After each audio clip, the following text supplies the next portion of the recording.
El dólar turista, que tanto se habló esta semana, surge dentro de lo que es un conjunto de medidas económicas que se adopta por parte del gobierno, que han sido presentadas hoy, 17 de diciembre de 2019, al Congreso para que sea sancionada. Este conjunto de medidas lleva el nombre de Ley de Solidaridad Social y Reactivación Productiva en el marco de emergencia pública. Lo que hay que tener en cuenta es que el artículo 1 de dicha ley básicamente tiene por objetivo declarar la emergencia pública, y cito, en materia económica, financiera, fiscal, administrativa, previsional, tarifaria, energética, sanitaria, etc. Entonces, al declarar la emergencia pública, lo que se busca es delegar funciones propias del legislativo en cabeza del presidente, que es el ejecutivo. Y si vamos a la Constitución, el artículo 76 nos dice expresamente que se prohíbe la delegación de este tipo de funciones en el ejecutivo.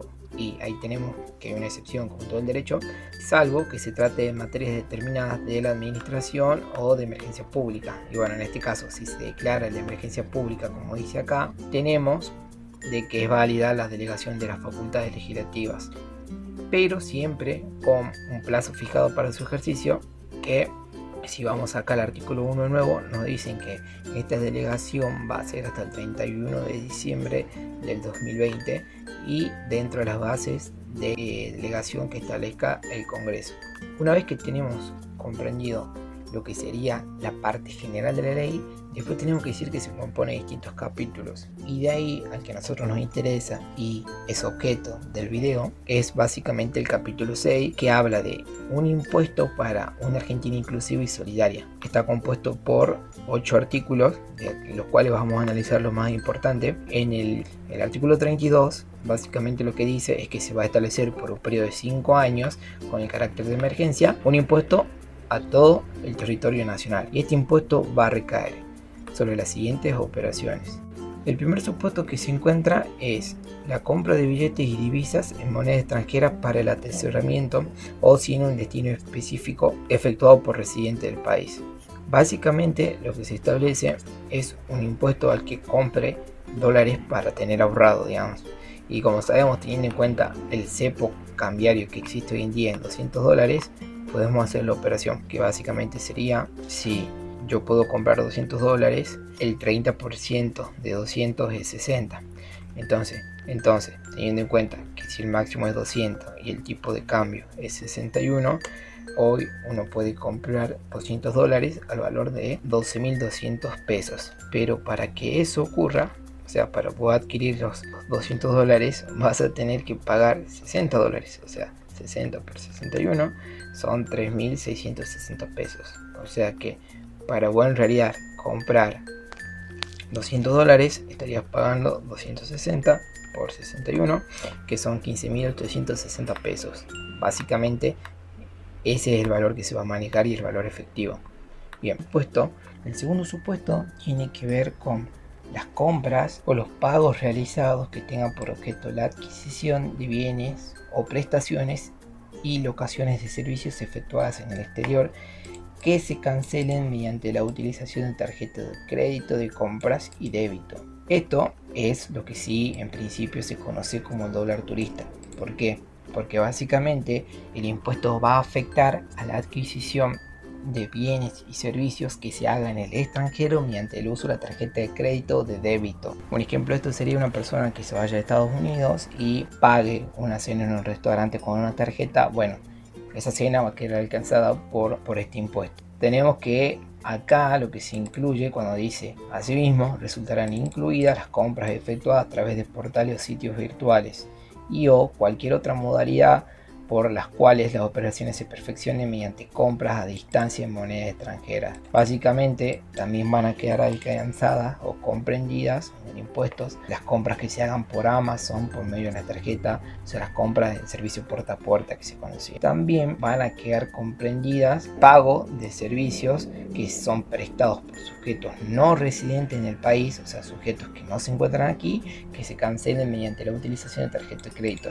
Esto, para reflejarlo, yo le puse con nombre de impuesto Netflix, que básicamente queda incluido el pago de todo aquel servicio, por ejemplo Netflix, Spotify, o no solamente esos servicios que, bueno, podemos decir que la mayoría quiere, sino también, por ejemplo, el programa con los que edito estos videos, o cualquier otra licencia o servicio de software que se pueda comprar, también va a quedar comprendida con este impuesto. Después tenemos que, bueno, acá son dos supuestos de dólar turista también, a mi entender, que es la adquisición de servicios en el exterior contratados a través de agencias de viaje y turismo, o sea, comprar un paquete de viaje, queda comprendido, como también así la adquisición de transporte, ya sea terrestre, aéreo o por vía acuática, de pasajeros con destino fuera del país. Esto quiere decir que si compras un pasaje para irte afuera del país, se encuentra alcanzado con este impuesto también esa compra que realices. De ahí pasamos al artículo 33, que básicamente viene a responder la consigna de sobre quién recae este impuesto, y básicamente para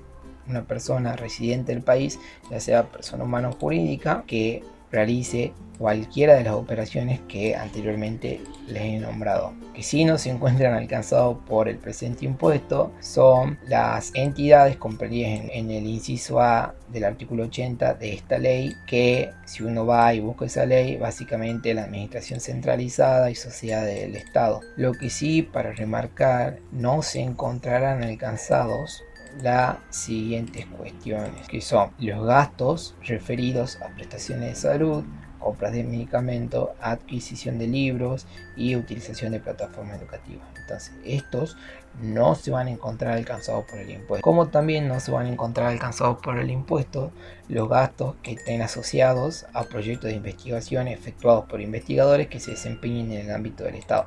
Por ejemplo, los científicos del CONICET que estén llevando adelante una investigación y requieran la compra de algún insumo o la utilización, prestación de un servicio en el extranjero, no van a quedar alcanzados por este gravamen del 30%. Después el artículo 34 lo que nos dice básicamente es quiénes serían los obligados, los sujetos o agentes de percepción y liquidación de dicho impuesto, que básicamente nombra a las entidades autorizadas a operar en cambios por el Banco Central, después la agencia de viaje y turismos, las empresas de transporte. Básicamente esos van a ser los sujetos que van a estar obligados a la liquidación del impuesto. El artículo 35 básicamente nos dice la oportunidad en la que se debe practicarse la percepción del impuesto. Y ahí tenemos que en el caso de que compremos dólares para ahorrar, se va a efectuar al momento de que se realice la operación cambiaria. Básicamente, cuando uno esté en el agente, en el broker o donde sea que realice la compra, antes de aceptar la realización de la compra, se va a encontrar discriminado en el resumen el valor por el importe de la compra y el valor por el importe del impuesto. Después el inciso B, que aquí sí me parece importante cuando hablamos de operaciones realizadas con tarjeta de crédito, ya sea las realizadas en el exterior propiamente dicho, o cuando se adquiere servicios como por ejemplo Netflix, en esas cuestiones donde estamos en el país pero las cancelamos a través de una tarjeta de crédito. Qué importante, porque en tarjeta de crédito en la oportunidad para realizar la percepción es en la fecha de cobro, resumen y o liquidación de la tarjeta. Tenemos que tener en cuenta que todas las tarjetas de crédito tienen una fecha, se produce el cierre para el resumen. De ahí que dice, aun cuando el saldo resultante el mismo sea bueno en forma parcial. Esto quiere decir que aun cuando se paguen cuotas, la liquidación, la percepción de cada impuesto va a ser en cada cuota. Después, bueno, cuando sean operaciones canceladas con tarjeta de débito, básicamente se van a cancelar en la fecha del débito en la cuenta bancaria asociada, o sea, en la fecha en que se produzca en la cuenta bancaria el débito. Después, bueno, el artículo 36, que no es menos importante, que básicamente establece el monto de la alícuota, que es un 30%, y en principio esto no se modificaría. Tenemos que, después nos dice, de tratarse de operaciones empezadas en moneda extranjera, deberá efectuarse la conversión a su equivalente en moneda local, aplicando el tipo de cambio vendedor que fije el Banco Central, el Banco de la Nación Argentina, al cierre del último día hábil inmediato anterior a la fecha de emisión del resumen, liquidación y factura de documento equivalente. Tenemos que tener en cuenta que si bien yo puedo realizar la compra tomando en cuenta la tarjeta de crédito el 17 de diciembre hoy y mi tarjeta cierra el 31, en ese caso el dólar no se va a cotizar según el valor del 17, sino que se va a cotizar según el valor del 31, y sobre el valor que tenga el dólar del 31 se va a aplicar la tasa del 30%. Después tenemos de que el artículo 38 también me parece muy importante, porque delegan el poder ejecutivo en el presidente básicamente las siguientes facultades. Primero, le da la facultad de incorporar nuevas operaciones al listado enunciado en el artículo 32. Y recordemos que el listado enunciado en el artículo 32 es básicamente todas las operaciones que dijimos que se encuentran alcanzadas. Por lo tanto, esto no quiere decir que de acá, del 31 de diciembre de 2020, si se aprueba el proyecto, el presidente puede elegir alcanzar nuevas operaciones que se realicen con este impuesto. Como también así se le da la facultad de reducir la alícuota. O sea que en cualquier momento, de aquí hasta el 20 de diciembre del año que viene, puede decidir que en vez de ser 30, que sea 20, 15, siempre y cuando va a quedar abierto su discreción. Después también tenemos que puede suspender temporalmente la aplicación del presente impuesto, siempre en atención a razones de orden fundado.